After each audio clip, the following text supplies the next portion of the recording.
ડાંગની આ પરમ પ્રાસાદિક ધરતી,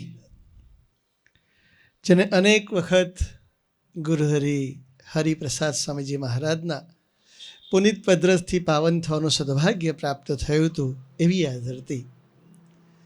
આ ધરતીના ભક્તો કેવા હશે કે જે ભક્તો માટે ગુરુહરિ અહીંયાથી પધાર્યા પછી જ્યારે મંદિરે પધારતા ત્યારે ભક્તોનું દર્શન કરાવતા, કહેતા કે ભક્તોનું દિલ કેવા, એ ભક્તોની ખાનદાની કેવી. એક અનેક ભક્તોનો સમાજ આ ધરતી પર સાકારિત થયો, એ સંભાળતા સ્વામીજીની આંખમાં હર્ષના આંસુ આવતા. એવા ભક્તોના જે દર્શન કરવાનું સદભાગ્ય પ્રાપ્ત થયું છે, એ મારી જાતને હું ભાગ્યશાળી માનું છું. હિતેશભાઈ અને મિલિંદભાઈએ ખૂબ સુંદર વાતો કરી. હમણાં જ ભરૂચના સમયની ગોરધનભાઈની વાત કરી. એ સમયના દર્શન કરવાનું સદભાગ્ય પ્રાપ્ત થયું હતું. પણ ત્યાર પહેલાં મને નાનકડી બીજી એક સમયો યાદ આવ્યો. સરસ સ્વામીજી અને કોળી ભરથાણાથી ઘણા બધા ભક્તો અહીંયા પધાર્યા છે. સ્વામીશ્રીએ 22મી મેના પહેલો સમયો વડોદરાની ધરતી પર કર્યો અને ત્યાર પછી 7મી જાન્યુઆરીના મંગલકારી શુભ દિવસે ધર્મભક્તિ પ્રદેશને ગુરુભક્તિ મહોત્સવ, હરિપ્રબોધમ ગુરુભક્તિ મહોત્સવ ઉજવવાનું સદભાગ્ય આપ્યું હતું. એ સમયમાં 2 પ્રસંગ મને આખી જિંદગી યાદ રહેવા છે. પહેલી વસ્તુ હતી કે ચિદાનંદ મુનિજી એ સમયમાં પધારવાના હતા. અમે મુનિજી પાસે દર્શન કરવા માટે ઋષિકેશની ધરતી પર ગયા હતા. ત્યારે મુનિજીને દંડવત પ્રણામ કરીને એમની સાથે બેઠા ત્યારે એમને હરિપ્રસાદ સ્વામીજીની આત્મીયતા સંભાળતા એટલો બધો એમને આનંદ હતો, એમનું મુખારવિંદ એકદમ પુલકિત થઈ ગયું હતું. એમને સ્વામીજી સાથેની પ્રીતિ કેવા હૃદય સુધી પહોંચી હશે અને પાતાળે કેવા પાયા હશે, એ વાત કરતાં કરતાં કહ્યું તમારે કોઈ ચિંતા કરવાની જરૂર નથી કે પ્રભુ સ્વામીજીને મારા વતી પ્રાર્થના કરજો, કે બધા જ વડીલ સંતોને મારા વતી પ્રાર્થના કરજો. કે પછી હાથ બતાવીને 2 મોટી વિંગ છે એમને ત્યાં ઉતારાની, આખી આ વિંગ આજથી તમારા નામ ઉપર તમારે અહીંયા આગળ આવી જવાનું, બધા સંતો સેવકો સાથે 350-400 જણને રહેવાની વ્યવસ્થા. આ જીવન તમારી બધાની જવાબદારી મારી, કે અહીંયા રહેવાનું અને અહીંયા રહીને અમે જે ગંગા માતાની ઉપાસના કરીએ છીએ, ભગવાનની ઉપાસના કરીએ, એ કરવાની એવું જરૂર નથી. કે તમારે અહીંયાથી હરિપ્રસાદ સ્વામીજીનો જે કંઈ યુગ કાર્ય છે એ અહીંયાથી રહી અને તમારે યુગ કાર્ય નિરંતર એના ચારે બાજુ વિકસિત કરો અને સુવાસિત કરવાનું. કેવી ભાવના છે એ હરિપ્રસાદ સ્વામીજીની આત્મીયતા. કોઈ આત્મીય બને કે ના બને, હે પ્રભુ મને આત્મીય બનવાનું બળ બુદ્ધિને શક્તિ આપજો. છે એ જે હરિપ્રસાદ સ્વામીજીએ જે જીવંત મંત્ર આપ્યો હતો અને એમની આત્મીયતા કેવી સ્પર્શી હશે તે એ આ શબ્દ બોલી શક્યા હશે. એમને પ્રાર્થના કરી કે જ હરિપ્રસાદ સ્વામીજી મહારાજની એની જ પરંપરા, એની જ અનુવૃત્તિની ભક્તિ અને પ્રબોધ સ્વામીજી આગળ વધારી રહ્યા છે અને એમના જિંદગીનો પહેલો ગુરુભક્તિ મહોત્સવ કોળી ભરથાણાની ધરતી પર એમના સંકલ્પની ભૂમિ છે, એક સંકલ્પનું એક વિદ્યા મંદિર છે, ત્યાં ઉજવવા માગે છે. આપ પધારશો તો કે હું 100% આવીશ. પછી એમના સાથે દીપકજી કરીને, આચાર્ય દીપકજી કરીને એમના સેવક હતા, એમને મને વાત કરી કે સ્વામીજી હા પાડી દીધી છે એટલે સ્વામીજી ચોક્કસ આવશે. પણ એક વખત સ્વામીજીએ અમેરિકા જવાના જ છે, એ જ દિવસ 7મી તારીખે જવાના હતા. એ દિવસે સ્વામીજીએ પહેલાં 5મીએ જવાના હતા, 2 દિવસ ટિકિટ એક્સટેન્ડ કરીને સ્વામીજી અમેરિકા જવાના તે રોકાયા છે. હવે ફરી ટિકિટ એક્સટેન્ડ કરાવશે, શું કરશે મને સમજાતું નથી એમ. એટલે પ્રાર્થના કરી કે સ્વામીજી હા પાડી છે, તમે અમારા વતી પ્રાર્થના કરજો, એ આવીને આશીર્વાદ આપશે, અમને ખૂબ ગમશે. એમને ફરી ટિકિટ એક્સટેન્ડ કરાવી. એમને કહ્યું કે એક્સટેન્ડ કરાવી દેજો. એમને સમજવામાં કંઈ ભૂલ થઈ એટલે એમને ટિકિટ એક્સટેન્ડ કરે 1 દિવસની કરાવી તો અહીંયાથી પાછા પહોંચી શકાય એવી પરિસ્થિતિ પણ ન રહી. એટલે એમને ટિકિટ આવી ત્યારે કહ્યું કે આપણે કેટલા વાગે જવાનું છે, સંતોને ફોન કરો. મને ફોન કર્યો કે 7મી તારીખે સાંજનો સમયો છે અને 7મી તારીખે રાત્રે મોડા લેટ નાઇટની ટિકિટ હતી. તો કે ફરી આપણે એક્સટેન્ડ કરાવવું પડશે. 3જી વખત એક્સટેન્ડ કરાવી. 9મી તારીખની મેં ટિકિટ કરાવી અને એ દિવસે સવારે એ દહેરાદૂન એરપોર્ટ પર પહોંચ્યા. દિલ્હીની ફ્લાઇટ ને દિલ્હીથી સુરતની ફ્લાઇટ હતી. તો દહેરાદૂન એટલું બધું ધુમ્મસ હતું એટલે ફ્લાઇટ 1.5 કલાક લેટ ઉપડી. 1.5 કલાક લેટ ઉપડી એટલે ફ્લાઇટ પછી દિલ્હી પહોંચ્યા ત્યાં સુરતની ફ્લાઇટ મિસ થઈ ગઈ હતી. પછી કોઈ ફ્લાઇટ હતી જ નહીં. આવા એવી પરિસ્થિતિ નહોતી. એમને 6 કલાક સુધી એ પોતે એરપોર્ટ પર બેસી રહ્યા અને ફ્લાઇટ લઈ અને જ્યારે એ પોતે સુરત ઉતર્યા તો રાતના 9 વાગ્યા હતા. રાતના 9 વાગે ત્યાંથી એરપોર્ટથી કોળી ભરથાણા સમયમાં આવવા માટે રાતના 9:45 વાગ્યા હતા. એ સમયે આવ્યા અને મુખ્યમંત્રી શ્રી એની 2 મિનિટ પહેલાં નીકળતા હતા. ભૂપેન્દ્રભાઈ પટેલ ત્યાં સમયમાં આવ્યા હતા, ખૂબ રાજી થયા હતા. એ નીચે ઉતર્યા અને ગાડી પાસે પહોંચ્યા એટલે મુખ્યમંત્રીશ્રીએ મને બોલાવ્યો અને કહ્યું કે મારે એક વસ્તુ જાણી, સમયો કેટલા વાગે ચાલુ થયો? મેં કહું લગભગ 5:15 વાગ્યાની આસપાસ સમયો ચાલુ થયો હશે. અત્યારે મેં કહું 9:45 વાગ્યા છે. તો કે હા. મારા ગયા પછી શું કાર્યક્રમ છે એમ? મેં કહું ચિદાનંદ મુનિજી 2-5 મિનિટમાં જ પધારે છે. તો હું દર્શન કરીને નીકળું. એ પધારે છે એટલે ચિદાનંદ મુનિજી આશીર્વાદ આપશે, એમનું સન્માન થશે, પછી પ્રબોધ સ્વામીજી આશીર્વાદ આપશે અને પછી આરતી થશે. એટલે મિનિમમ 1 કલાક કાર્યક્રમ ચાલશે.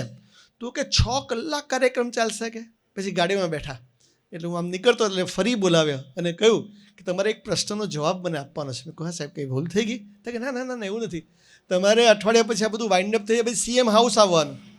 એક સીએમના ઘરે આવો છો એવી રીતે નહીં કે, પણ એક ભક્ત તરીકે તમને પૂછું છું કે આ કઈ દિવ્ય શક્તિ છે કે 6 કલાક સુધી 1.25 લાખ 1.5 લાખ ભક્તો પિન ડ્રોપ સાયલેન્ટથી બેસી રહે છે, કંઈ પામવાની ભાવના સાથે બેસી રહે છે. એ કઈ દિવ્ય શક્તિ કામ કરે છે? એ દિવ્ય શક્તિ એ ઉપરની નીચેની મૂર્તિ બંને એક છે, એટલે દિવ્ય શક્તિ કામ કરે છે અને બધાને બેસવાનું મન થાય છે. પછી મુનિજી પધાર્યા, એમને સ્ટેજ પર લઈ આવ્યા.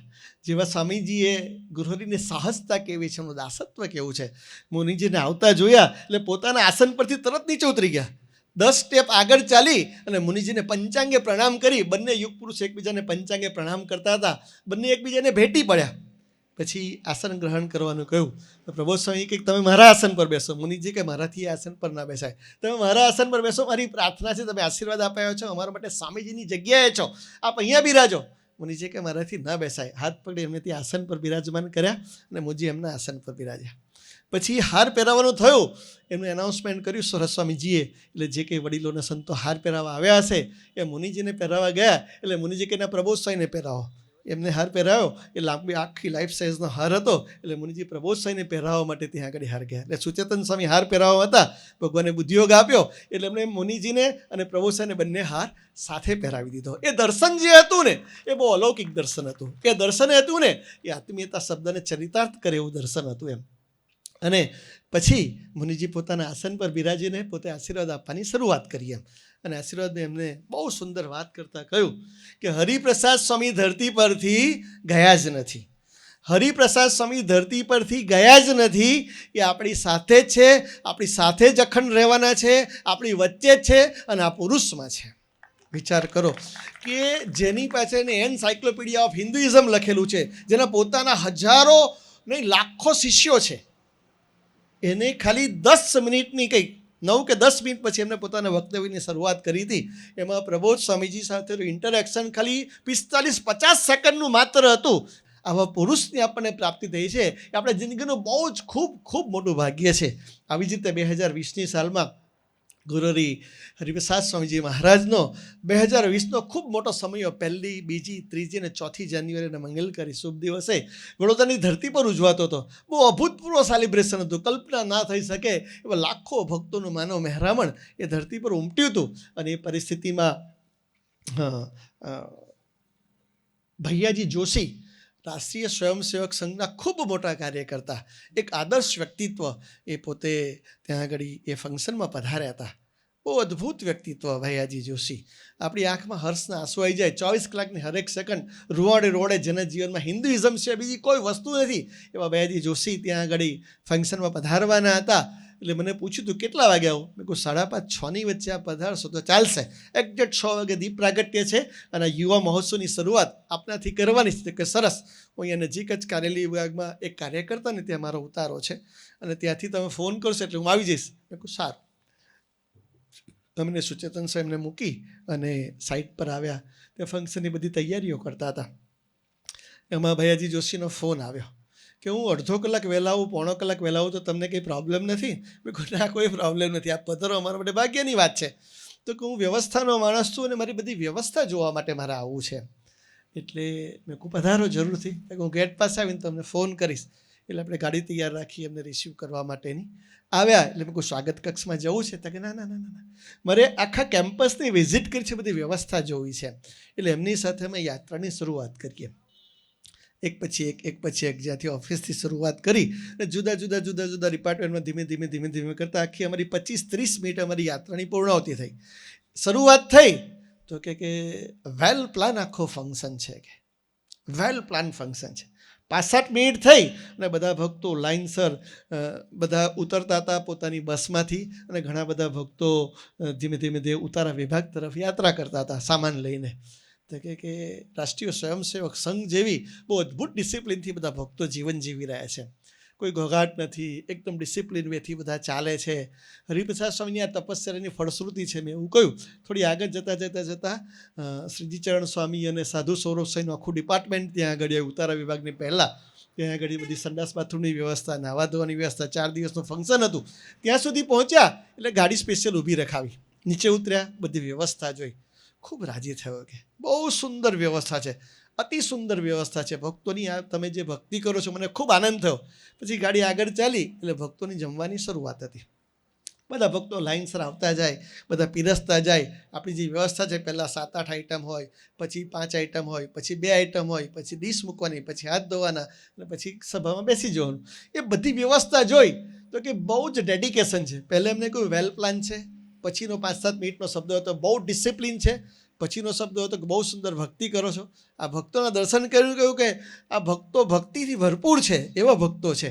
પછી થોડે આગળ જઈ અને પછી અમે એમને સ્વાગત કક્ષમાં લઈ ગયા. મેં કહ્યું ફ્રૂટ લેવું છે કે જ્યુસ લેવું, પછી આપણે સભા મંડપમાં જઈશું એટલે ત્યાં 1.5-2 કલાકનો સ્પાન થઈ જશે.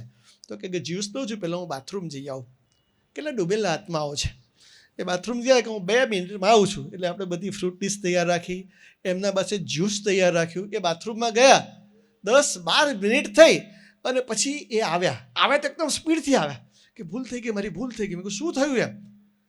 તો કે હું બાથરૂમમાં વિચારે ચડી ગયો કે આટલું પ્લાનિંગ, આટલું ડિસિપ્લિન, આટલું ડેડિકેશન, આવું ડિવોશન ક્યાંથી હોઈ શકે? કે એ વિચાર કરતાં હું ભગવાનના વિચારમાં જતો રહ્યો. પછી હું હરિપ્રસાદ સ્વામીના વિચારમાં જતો રહ્યો. હરિપ્રસાદ સ્વામીજીએ ભગવાનને ધારણ કરેલા છે, એમની દિવ્યતા છે, એટલે જ ડેડિકેશન છે, એટલે જ ડિસિપ્લિન છે, અને એટલે જ આ ડિવોશન છે. એક જ જગ્યાએ 3 વસ્તુનો એક સાથે માસ લેવલ પર દર્શન થવું ને, એ ભગવાનની કૃપા ને ભગવાનની દિવ્યતા સિવાય શક્ય નથી. કે એ બધી જ વસ્તુ એ વિચારો 12-15 મિનિટ ક્યાં થઈ મને ખબર જ ના પડી. આવું અનેક અનુભૂતિ હરિપ્રસાદ સ્વામીના જીવન દ્વારા અનેક ભક્તોને થઈ છે, અને એવી ને એવી અનુભૂતિ પ્રબોધ સ્વામીજી દ્વારા અનેક ભક્તોને થઈ રહી છે.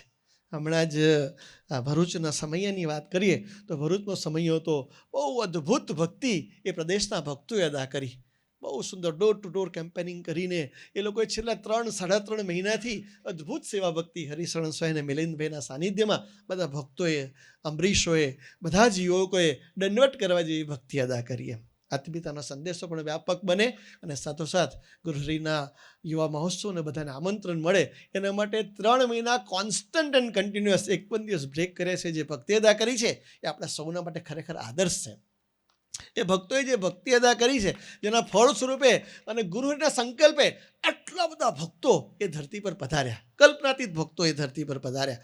અને એમાં અમે 15 દિવસ પહેલાં ઇસ્કોન મંદિર આમંત્રણ આપવા માટે ગયા હતા. નિત્યાનંદ પ્રભુજી, સેવાવિલાસ દાસજી, કેતનભાઈ ને બધા ભક્તો ત્યાં હતા. એમને આમંત્રણ આપ્યું હતું કે અમે ચોક્કસ એ સમયમાં દર્શન કરવા માટે આવીશું.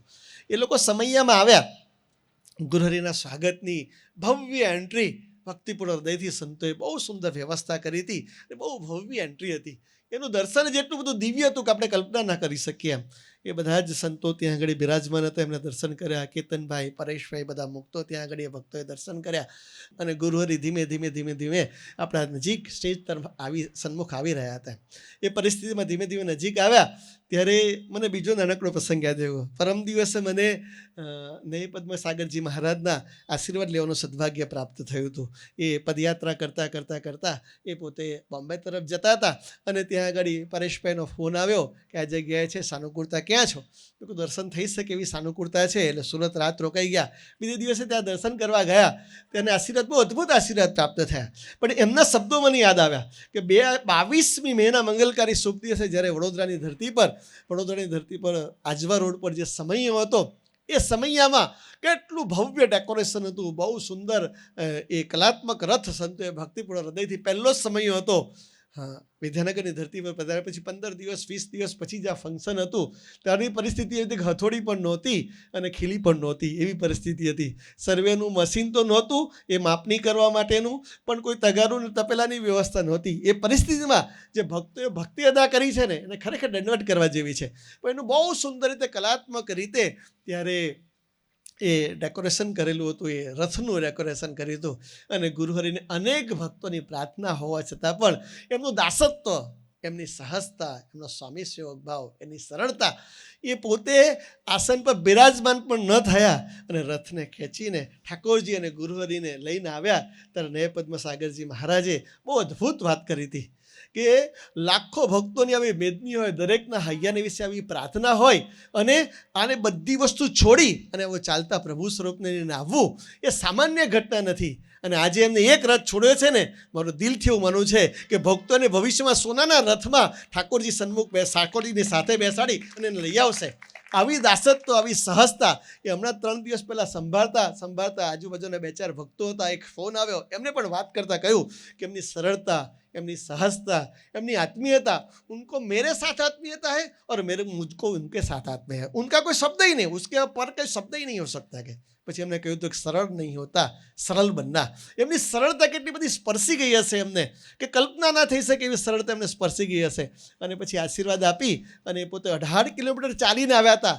આશીર્વાદ આપ્યા પછી 18 કિલોમીટર ચાલતા જે આજમાં ફનવલમાં રાજેશભાઈને ત્યાં જવાના હતા એ સ્ટેજ પરથી નીચે ઉતરી ત્યાંથી વિદાય આપી અને હું સ્ટેજ પર ઉપર આવ્યો. સુરસઈ એનાઉન્સ કરવા માટેનું કંઈક 1-2 નામ આપવાના હતા, મહેમાનો આવ્યા હતા એના, એ ત્યાં જતો હતો. એટલે નય પદ્મસાગર સ્વામીજી 15-20 સ્ટેપ આગળ ચાલ્યા હતા.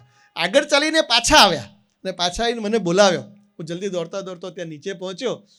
સ્વામીજી કોઈ સેવા? તો કે નહીં, એક વાત કહેવા માટે આવ્યો છું. મેં કહું હા, આદેશ કરો. મેં કહું આપણે અહીં આગળ આવીને આશીર્વાદ આપ્યા, અમને બહુ ઋણી કરી દીધા. મારાથી એવું બોલાયું તો કે તમે ઋણી નથી થયા, તમે મને પ્રબોધ ગુરુ પ્રબોધના દર્શન કરાવ્યા, હું ઋણી થઈ ગયો. આટલા અદ્ભુત સમાજના દર્શન કર્યા, ઋણી થઈ ગયો. અને પછીની મહત્વની લીટી બોલતે એમને એવું કહ્યું કે ये पुरुष की गोद कभी मत छोड़ना. કે મેં ફિર સે દોહરા રહા હો. એમને મને ત્યાં આગળ ગોખાયું કે આ પુરુષની ગોદ તમે જીવનમાં ફરી ક્યારેય ના છોડ શકે. ગમે તેવી પરિસ્થિતિ આવે આ પુરુષની ગોદ તમે ના છોડતા. આ ગોદ જ તમને ભગવાનની ગોદ સુધી પહોંચાડી શકશે, એ પહોંચાડી દેશે. હું ઓથેન્ટિકલ તમને કહું છું. એ વાક્ય કહી અને ત્યાંથી એ નીકળી ગયા. વિચાર કરો કે આ પુરુષનું 5-10 મિનિટનું સાનિધ્ય, અડધો કલાકનું સાનિધ્ય, જેના લાખો ફોલોવર્સ છે, એના હૃદયમાં કેવું સ્થાન પ્રાપ્ત કરે છે. એનું મુખ્ય કારણ છે એમની સહજતા, મુખ્ય કારણ છે એમની સરળતા, મુખ્ય કારણ છે એમનો સ્વામી સેવક ભાવના દાસત્વ. એના જે આભૂષણો છે ને એ આપણને આપવા માગે છે. એટલા માટે આજે એ ડાંગની ધરતી પર આવ્યા છે. એટલા માટે આ સંતોની આ વિચરણ કરવા માટે મોકલે છે. જે હરિપ્રસાદ સ્વામીને જે કંઈ સંકલ્પો છે પૂરા થાય. અમે ગઈકાલે જ રાત્રે ત્યાં સ્વામીજીએ કહ્યું કે આપણે સભા કરવી છે. ભોજન લીધા પછી ટ્રીબોર્ન રિસોર્ટમાં અમે રોકાયા હતા, અશ્વિનભાઈના રિસોર્ટમાં. એ સભાની 5-10 મિનિટ વાર હતી એટલે અશ્વિનભાઈ હિંચકા પર ઝૂલતા વાત કરતા હતા કે સ્વામીજી એટલા બધા અનુભવ કરાયા છે કે આ રિસોર્ટ છે એની પ્રેરણા પણ સ્વામીજી મને સ્વપ્નમાં કરી. કોને મળવાનું એના માટે પણ સ્વામીજી એને મૂર્તિ બતાવી કે આ મૂર્તિવાળી વ્યક્તિ ત્યાં આગળ એ ગામમાં છે, એ ત્યાં આગળ ડાંગમાં છે, એને તું શોધી કાઢ, એ તારા માટે જમીનની તૈયારી રાખશે. 8 મહિના સુધી ખાધા પીધા કોન્સ્ટન્ટ જમીનની વ્યવસ્થા એ શોધવા પ્રયત્ન કર્યો, એમને જમીન ના મળી રિસોર્ટ કરવા માટે. એટલે પરિવારના સદસ્યોએ ભેગા થઈને કહ્યું કે આપણે હવે વિચાર જ છોડ દો, આપણે નથી કરવું, આપણે રિસોર્ટ જ નથી બનાવો. કે એ દિવસે રાત્રે એ સૂઈ ગયા અને હરિપ્રસાદ સ્વામીએ સ્વપ્નમાં દર્શન આપ્યા અને કહ્યું કે આ ઠાકોરજીની મૂર્તિ જેની ગાડીમાં છે એ વ્યક્તિને તું ડાંગમાં જઈને મળ. ડાંગમાં જઈને મળવાનું એટલે ડાંગમાં ક્યાં શોધવાના? કેટલો મોટા સ્ક્વેર કિલોમીટરનો એરિયા છે, ત્યાં ક્યાં શોધવાના? પણ એ ભગતને વિશ્વાસનો રણકાર સંભળાયો અને એના જીવનમાં નિષ્ઠાની ખુમારી વાત કરતાં કરતાં આપણને એમ પોરસ ચડાવી દે એવી વાત કરતાં એને કહ્યું કે પછી ત્યાંથી તો નીકળી ગયો. કે મોટા 3-4 પાર્કિંગ લોટ છે, એ દરેક જગ્યાએ સ્વામીજીની અને ઠાકોરજીની, અક્ષરપુષ્પ મહારાજની જે હરિપ્રસાદ સ્વામીની મૂર્તિ બધાને મોબાઈલમાં બતાવું કે આ મૂર્તિ કોની ગાડીમાં છે, આ મૂર્તિ કોની ગાડીમાં છે. આપણે તો સૌથી પહેલાં વિચાર આવે કે આવી રીતે શોધવા ક્યાં જઈશું ભાઈ? સત્વગુણ જ એટલો બધો નડે. મિશન ડબલની વાત હમણાં આપણને મિલિંદભાઈ કરતા હતા. એ મિશન ડબલને આદર્શ તરીકે જીવન જીવે છે એવો સાધક છે. હમણાં હિતેશભાઈ વાત કરતા હતા, આદર્શ તરીકે જીવે અમારા શાશ્વત સ્વામી અને પ્રભુદર્શન સ્વામી આ સેવા ભક્તિ કરે છે. એના જીવનમાં મોટા પુરુષની અનુવૃત્તિની ભક્તિ સિવાય કાંઈ નથી એમ. એટલે એના અવાજ દ્વારા, એના જીવન દ્વારા, એના વર્તન દ્વારા પ્રતિબિંબિત થાય છે. અમે જે અંદર આવતા હતા ત્યારે મુકેશભાઈ વાત કરતા હતા, જ્યાં કે આટલી સુંદર સભાનું અહીં આયોજન થયું છે કે શાશ્વત સ્વામી અને પ્રભુદર્શન સ્વામી આવ્યા પછી આખા પ્રદેશનો ચામ જ બદલાઈ ગયો છે, કે કલ્પના નથી થઈ શકતી કે એવો પ્રદેશના ભક્તો એટલા બધા ઉમંગથી, ઉત્સાહથી, તરવરાટથી, થનગનાટથી દોડે છે કે આપણી આંખમાં હર્ષના આંસુ આવી જાય. એવા બધા આ સંતો છે કે જેમનું જીવન જ બધાને સ્પર્શે છે. એ ભગત જેટલા પાર્કિંગ લોટ છે ત્યાં બધે પાર્કિંગ લોટમાં જઈને બધાને ઇન્ડિવિજ્યુઅલ પૂછે કે આ ઠાકોરજી આ કોની ગાડીમાં હોય છે, કોની ગાડીમાં ઠાકોરજી 5, 25, 50, 100, 200.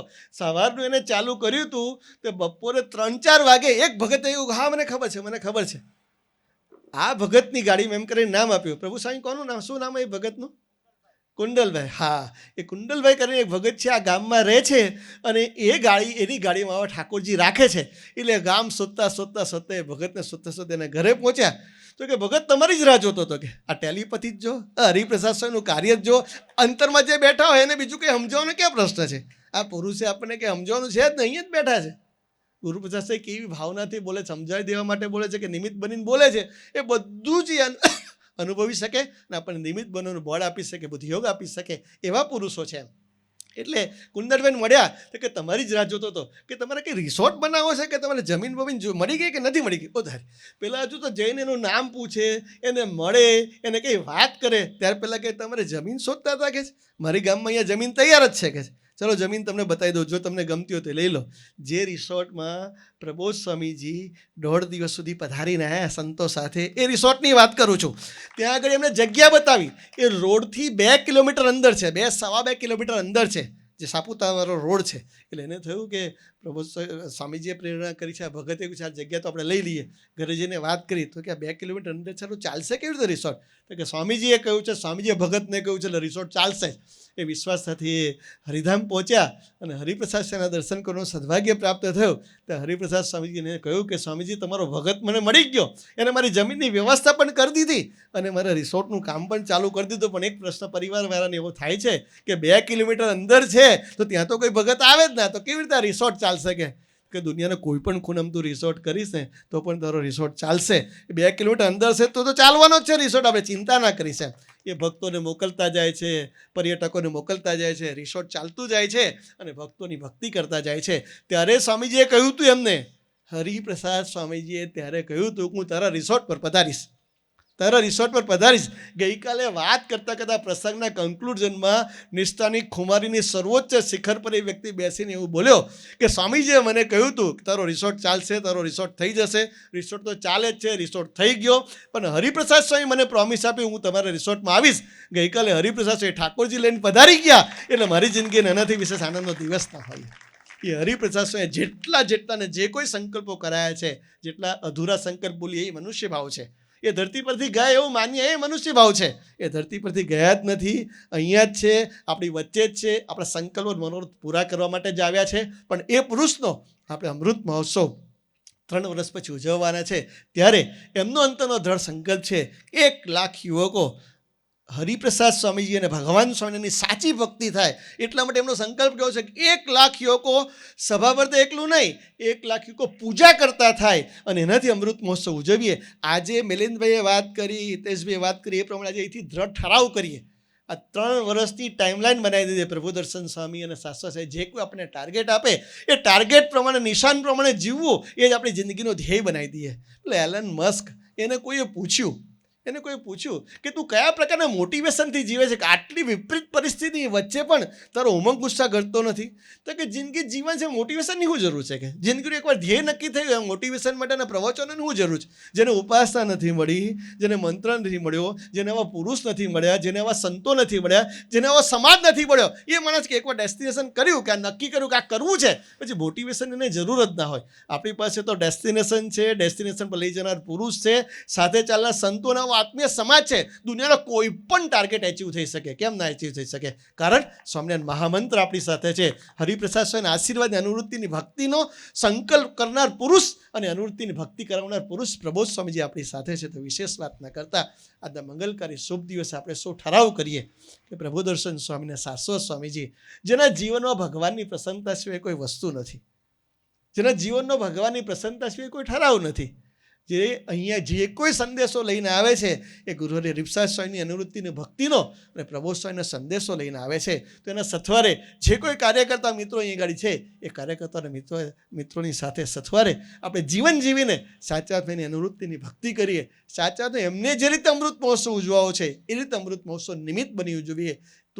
કેવળ તું રાજી થઈની ભાવનાથી ઉજવીએ અને સાચા અર્થમાં ભગવાનની ભક્તિના આપણે અધિકારી બની શકીએ. એ માટે મહારાજને સ્વામી મને આપણને સૌને રૂઢ બુદ્ધિયોગ આપે, બળબુદ્ધિને શક્તિ આપે, એ જ પ્રાર્થના. સહજાનંદ સ્વામી મહારાજ.